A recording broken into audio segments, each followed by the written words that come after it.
যে দেখেন, আপনি একজন সাহাবীকে সমালোচনা করবেন, তা আপনার এই সমালোচনা ধীরে ধীরে আপনাকে আহলে বাইতের সমালোচনার দিকে নিয়ে যাবে, আর আহলে বাইতের সমালোচনা আপনাকে ধীরে ধীরে নবীজির সমালোচনার দিকে নিয়ে যাবে। তো এটা হলো আমরা কোরআন এবং সুন্নাহর ক্ষেত্রে সাহাবার অবস্থানটা আমরা দেখলাম। এবার সালাফের ক্ষেত্রে আসলে সাহাবায়ে কেরামের অবস্থান কি ছিল, সালাফ এবং পরবর্তী ইমামগণ কি ছিলেন। আমার এখানে প্রায় 25 জন ইমামের বক্তব্য আছে প্রত্যেক যুগের। চেষ্টা করেছি প্রতি যুগ থেকে দুইজন দুইজন করে আনার জন্য, কিন্তু আসলে সময় তো সম্ভব হবে না। আমি শুধু যে সকল বক্তব্যগুলা আকিদার বক্তব্য, আকিদার কিতাবে আছে এবং যে সমস্ত কিতাবগুলা আকিদায় মুতাওয়ারিস হিসেবে ব্যবহার হয়েছে সেখান থেকে আবার উল্লেখ করছি। ইমাম তহাবী রহমতুল্লাহি আলাইহি উনি বলেছেন, নুহিব্বু আসহাব রাসূলিল্লাহি সাল্লাল্লাহু আলাইহি ওয়াসাল্লাম ওয়ালা নুফরিতু ফি হুব্বি আহাদিন মিনহুম ওয়ালা নাতাবাররাউ মিন আহাদিন মিনহুম ওয়া নুবগিদু মান ইউবগিদুহুম ওয়া বিগাইরিল খাইরি ইয়াযকুরুহুম ওয়ালা নাযকুরুহুম ইল্লা বিখাইরিন। আমরা নবীজি সাল্লাল্লাহু আলাইহি সাল্লামের সাহাবীদেরকে ভালোবাসি, তবে তাদের কালো ভালোবাসায় সীমালঙ্ঘন করি না, আবার তাদের কাউকে বর্জনও করি না। যারা তাদের প্রতি বিদ্বেষ পোষণ করে এবং মন্দভাবে তাদের স্মরণ করে, আমরা তাদের প্রতি বিদ্বেষ পোষণ করি। আমরা তাদের সম্পর্কে ভালো ছাড়া অন্য কোনোভাবে আলোচনা করি না। তাদেরকে মহব্বত করার অপর নাম হলো দ্বীন, ঈমান ও ইহসান। আর তাদের প্রতি বিদ্বেষ পোষণ করার অপর পিঠ হলো কুফর, নিফাক ও অবাধ্যতা। আকিদা তহাউইয়া এটা প্রচলিত কিতাব এবং এটা সরাসরি হাতে সবাই এটা তাইদ করেছেন, এটা সমর্থনে কথা বলেছেন। আরেকটা আকিদার কিতাব হলো উসুলুস সুন্নাহ, ইবনে আবি জামানিন রহমতুল্লাহ আলাইহি। উনি 399 হিজরিতে ইন্তেকাল করেছেন। ওনার ওই কিতাব উনি বলেছেন, ওমিন কওলি আহলিস সুন্নাহ ইয়াতাকিদ আল মারউ আল মাহাব্বাহ লি আসহাবিন নবী সাল্লাল্লাহু আলাইহি ওয়াসাল্লাম। আহলুস সুন্নাহর আকীদা হলো নবী করিম সাল্লাল্লাহু আলাইহি ওয়াসাল্লামের সাহাবীদের প্রতি ভালোবাসা পোষণ করা, তাদের গুণাবলী ও মর্যাদা প্রচার করা এবং তাদের মধ্যে সংগঠিত অন্তকন্দল নিয়ে আলোচনা করা থেকে বিরত থাকা। আবু উসমান সাবুনি ওনার কিতাব আছে আকীদাতুস সালাফ। এটা একটা দীর্ঘ সময় পর্যন্ত এটা একটা বড় অঞ্চলের এই আকীদার কিতাবটাই বেশি পঠিত হইতো। একটা সময় পর্যন্ত উনি ইন্তেকাল করেছেন 449 হিজরিতে। ওনার আকীদাতুস সালাফের কিতাবের মধ্যেও উনি এই কথা বলেছেন, ওয়া ইয়ারাউনাল কাফফা আম্মা শাজারা বাইনা আসহাবি রাসূলিল্লাহি সাল্লাল্লাহু আলাইহি ওয়াসাল্লাম ওয়া তাতহীরিল আলসিনাতি আন যিকরি মা ইয়াতাযাম্মানু আইবান লাহুম ওয়া নাকসান ফীহিম। রাসূলুল্লাহ সাল্লাল্লাহু আলাইহি ওয়াসাল্লামের সাহাবীদের মাঝে সংগঠিত অন্তকন্দল নিয়ে সমালোচনা করা থেকে বিরত থাকা ও তাদের দোষারোপ করে এমন যে কোনো আলোচনা করা থেকে আহলুস সুন্নাহ ওয়াল জামাআহ নিজেদের জবান পবিত্র রাখাকে অপরিহার্য মনে করেন। তারা তাদের সকলের জন্য রহমতের দোয়া করা এবং তাদের সকলের সাথে বন্ধুত্ব রাখাকে নিজেদের আকীদা মনে করেন। এরপরে লুমাতুল ইতিকাদ, ইবনে কুদামা রাহমাতুল্লাহ আলাইহি, উনি 620 ইন্তেকাল। উনিও একই কথা বলেছেন। আমি শুধু বাংলা অনুবাদটা করছি। রাসূলুল্লাহ সাল্লাল্লাহু আলাইহি সাল্লামের সাহাবীদের ভালোবাসা, তাদের গুণাবলী আলোচনা করা, তাদের জন্য রহমত ও ক্ষমার দোয়া করা, তাদের দোষ ত্রুটি ও তাদের মধ্যকার অন্তকন্দল নিয়ে সমালোচনা করা থেকে বিরত থাকা এবং তাদের মর্যাদা অগ্রগামী হওয়ার ব্যাপারে বিশ্বাস রাখা সুন্নাহর অন্তর্ভুক্ত। যা হোক, এখানে আর অনেকের বক্তব্য আছে, আমি আর আপাতত উল্লেখ করছি না। আচ্ছা, ইবনুল হুমায়ুনের বক্তব্যটা তো আসলে উল্লেখ করতে হয়, যেহেতু উনি হানাফি। ওনার মুসায়ারা আকিদার যে কিতাব, সেখানে উনি কথা বলেছেন, ওয়া ইতাকাদু আহলিস সুন্নাহ ওয়াল জামাআহ তাজকিয়াতু জামিইস সাহাবা উজুবান বিইসবাতিল আদালাতি লিকুল্লিন মিনহুম ওয়াল কাফফি আনিত তা'নি ফীহিম ওয়াস সানাই আলাইহিম কামা আসনাল্লাহু সুবহানাহু ওয়া তাআলা আলাইহিম ওয়া কাযা রাসূলুল্লাহ সাল্লাল্লাহু আলাইহি ওয়াসাল্লাম। আহলুস সুন্নাহ ওয়াল জামাআতের আকীদা হলো সকল সাহাবায়ে কেরাম রাদিয়াল্লাহু আনহুয়ের তাজকিয়া বা পবিত্রতা বর্ণনা করা অপরিহার্য। এর অর্থ হলো তাদের প্রত্যেকের আদালত, বিশ্বস্ততা ও গ্রহণযোগ্যতা সাব্যস্ত করা, তাদের নিয়ে কটূক্তি বা সমালোচনা করা থেকে বিরত থাকা, তাদের ওইভাবে প্রশংসা করা ঠিক যেভাবে মহান সুবহানাল্লাহু তাআলা এবং তার রাসূল সাল্লাল্লাহু আলাইহি ওয়াসাল্লাম তাদের প্রশংসা করেছেন। যা হোক, আমি কয়েকটা বক্তব্য উল্লেখ করলাম।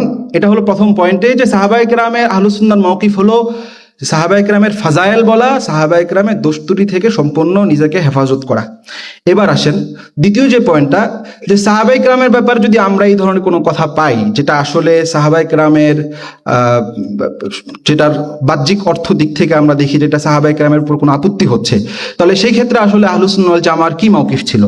তো এখানেও আমার প্রায় 17 জন ইমামের বক্তব্য আছে। সে বক্তব্যের খোলাসা হলো যে সাহাবায়ে কেরামের ক্ষেত্রে যখন আমরা এই ধরনের কোনো বক্তব্য পাবো, তখন প্রথম কাজ হবে আমাদের যেটাকে তাহকিক করতে হবে, সাহাবীর ব্যাপারে এই কথাটা আদৌ প্রমাণিত কিনা।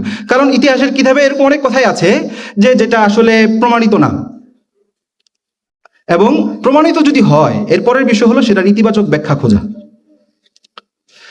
এখন একটা বিষয় বলতে হয়, খেলাফত ও মুলুকিয়াত কিতাবের মধ্যে উনি পুরো কিতাবের মধ্যে সমালোচনা করলেন। সমালোচনা করার পরে শেষে গিয়ে এই সমালোচনার একটা হুজ্জতবাজি করা আর কি, যে আসলে আমি তো ইতিহাসের কিতাব থেকেই এনেছি।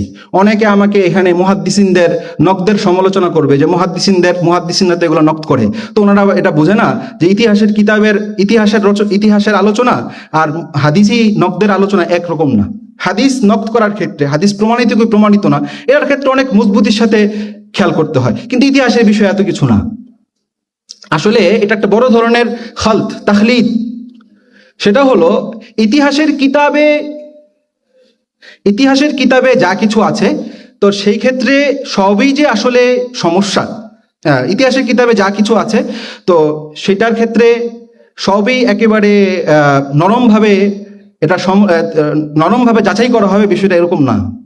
বরং বিষয় হলো ইতিহাসের কিতাবেও যেই বিষয়টা আহকামের সাথে সংশ্লিষ্ট হবে, ইতিহাসের কিতাবে আছে কিন্তু ওই কথাটা আহকামের সাথে সম্পৃক্ত, ওই কথাটা আকীদার সাথে সম্পৃক্ত, তাহলে ইতিহাসের কিতাবে থাকা সত্ত্বেও ওই কথাটা ঠিক সেভাবেই যাচাই করতে হবে যেভাবে আহকাম সংক্রান্ত বিষয়, আকীদা সংক্রান্ত বিষয়ের রেওয়ায়েতগুলো যাচাই করতে হয়। এবং এটা একটা মুত্তাফাকা বক্তব্য আছে, এবং ইমামদের যে তাআমুল যুগ যুগে সেটা এটার সাথে মিলে। এ ব্যাপারে সুন্দর একটা মাকালা আছে শরীফ হাতেমের ইজাআতুন বাহসিয়ার মধ্যে, আপনারা ওই মাকালাটা পড়ে নেবেন, যে আসলে তারিখি নকদ এটা হাদিসি নকদের সাথে একেবারে দূরবর্তী না, আবার একেবারে একরকমও না। তারিখের যেই কথাটা আহকামের সাথে সংশ্লিষ্ট, আকীদার সাথে সংশ্লিষ্ট, সেটা আকীদা এবং আহকামের মতোই তাহকিক করতে হবে। উনি সেখানে অনেকের বক্তব্য নিয়ে এসেছেন। তা আমি এখানে শুধু সাহাবায়ে কেরামের যে বিষয়গুলো আছে সেগুলো একটু নিয়ে কথা বলছি। তো এখানে ইমামুল হারামাইন রহমতুল্লাহি আলাইহি, ইমামুল ফুকাহা, ইমামুল উসুলিয়িন, ইমামুল মুতাকাল্লিমিন, ইমামুল হারামাইন রহমতুল্লাহি আলাইহি একটা কথা বলেছেন। সুন্দর কথা বলতে বলতে এক পর্যায়ে বলছেন, ওনার ইরশাদ ইলা কাওয়াতিআল আদিল্লাহ ফালিয়াতাদাব্বারিন নাকলা ওয়া তারিকাহু। সাহাবায়ে কেরামের এই ধরনের সমালোচনা যদি তুমি পাও, তাহলে তুমি দেখো যেটা কোন সনদে বর্ণিত হয়েছে। ফাইন যাওফা রাদ্দাহু, যদি সেটা দুর্বল হয় তাহলে সেটা তুমি পরিত্যাগ করো। ওয়াইন যাহারা ওয়া কানা আহাদান, যদি সেটা সহি হয় তাহলে সেটাকে তোমরা, যদি সেটা সহি হয় এবং সেটা যদি মুতাওয়াতির হাদিসের বিপরীতে যায় তাহলে সেটাকেও বাদ দিতে হবে। আর যদি দেখা যায় যে সেটা আসলে সহি প্রমাণিত সনদের দিক থেকে, পরে উনি বলতেছেন সুম্মা ইয়ামবাগি আল্লা ইয়ালু জুহদান ফি হামলি কুল্লি মা ইউনকালু আলা ওয়াজহিল খাইর, কোনো ধরনের ত্রুটি করবে না যে ওই কথাটাকে ইতিবাচক একটা ব্যাখ্যা করার জন্য।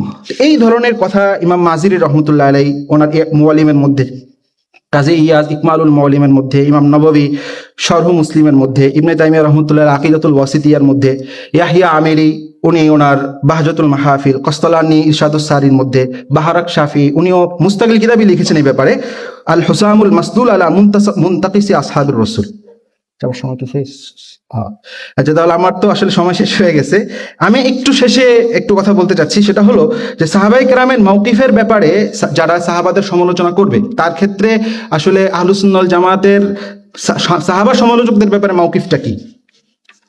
এক্ষেত্রে যারা জামায়াতে সাহাবাকে বুকস করবে, তাহলে তাদের ব্যাপারে কথা হলো যে তারা এটা কুফরি।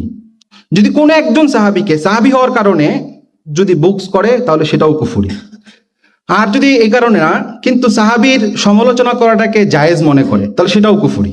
এই বিষয়গুলা আবুল হাসান সুবকি রহমতুল্লাহ, তাকিউদ্দিন সুবকি রহমতুল্লাহ ওনার ফতাওয়ার মধ্যে, তারপরে ইবনে আবিদিন রহমতুল্লাহ তামবিহুল উলাতি ওয়াল হুক্কাম ওই কিতাবের মধ্যে এগুলো বিস্তারিতভাবে বলেছেন।